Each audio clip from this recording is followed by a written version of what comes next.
Hey guys and gals, this is Todd Becker with High Scale Reptiles and Enclosures. I just wanted to share a little short how-to video with you on an enclosure that we've been working on. This here is our 6er model.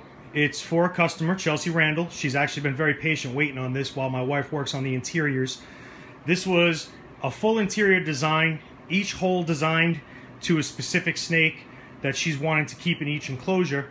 Keep in mind, as I show you how to do this, this is permanent. These are not removable. We do work with universal rocks on removable backgrounds, and you can actually look them up at universalrock.com for all your background needs. They do poolscapes and all kinds of stuff, so any enclosure, any size, I'm pretty sure they can work with. But we also sell them over here. These right here were each individually done. We'll go ahead and turn the lights on here. It has 3 settings. That's the light mess, but obviously that right there will be hidden behind it. It comes with this little touchpad that you can touch, and it has 3 settings on it for your low light, your medium light, and then all the way up. And what I'm going to do is I'm going to show you each individual hole. The fake plants were all picked up at Hobby Lobby. You can actually get some pretty great deals on those. We use a puck light in all our enclosures. If you decide that you're going to do this in a wood enclosure, you must seal this with a very thick coat of a heavy-duty polyurethane or spar urethane. As you can see, it shines pretty good. I mean, we triple coated this. It's nice and thick on here. This particular enclosure is actually made out of red oak. You can see we've got our vents over there. The light comes through the back there. And all this is right here is grate foam that you buy in a can at Home Depot. It's just the expanding foam. And what you do is you take yourself some pieces of cork bark or lumber like this here. You lay the enclosure on its back. You lay out those pieces how you want them. And then you just spray foam around them. And you give yourself some little high parts, some low parts, just so you can get yourself a little bit of a design in the background there. So it looks different and it's not just flat and boring. And then afterwards, you'll actually coat this with a black or a brown silicone, and you'll smear that silicone all over this spray foam. But keep in mind, I did skip a step. You do want to carve out that spray foam. You don't want to just spray it and then coat it. You want to kind of carve it so it looks like real wood or real rock, whatever you decide you're going to do. After you spread that silicone on everything, you're going to dump either a potting soil or a sand or whatever you want to use. You can use different stuff. There's different substrates that you can use. You can just mix them as well. Actually, we actually have one that's mixed with potting soil and sand, play sand, and you pour that on there and you leave it for about 24 hours, let it dry, and then you take all the excess off. The last important step that you're going to want to do after you do that is you're going to want to seal all that sand in. This is what I use right here. This is Helmsman spar urethane. It's indoor-outdoor. This one is a satin cover. You don't want to go gloss, because if you spray it with gloss, it's actually going to yellow because of the sand and the soil. So you want to use a clear satin.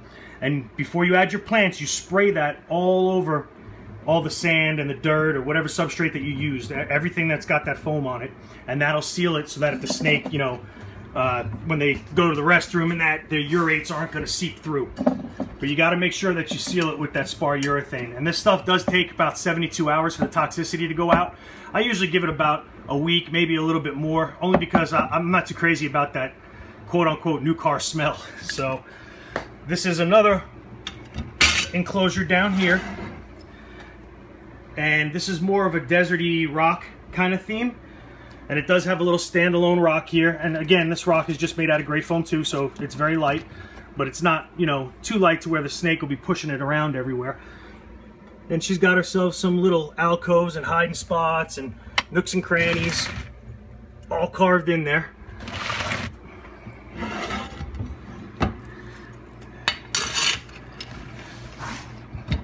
Then this one here, it's just a little bit of a difference on the plants, and it's all going to depend on the animals that are going in. So, you know, of course we changed up. We did put some ferns in some of them. We went ahead and put some tropical leaves and plants in others. It just, like I said, it depended on the animal that she was actually going to gonna put in. It was designed specifically for that animal. This is another one up here. My wife remembers what's going where. I believe this one's gonna be a corn. I'm not really sure, I don't recall. But just another different design. You know, you could change up each one as you go. And, you know, just decide where you want some high points in that, or you want some standout cliffs in that, or ledges for them to actually get up on. We've got one more after this. This one's more of a pine woods. Got some pine branches in there and some ferns. That's the one that's missing the glass there. And then, of course, this is the bottom one, which is more of a jungle type theme.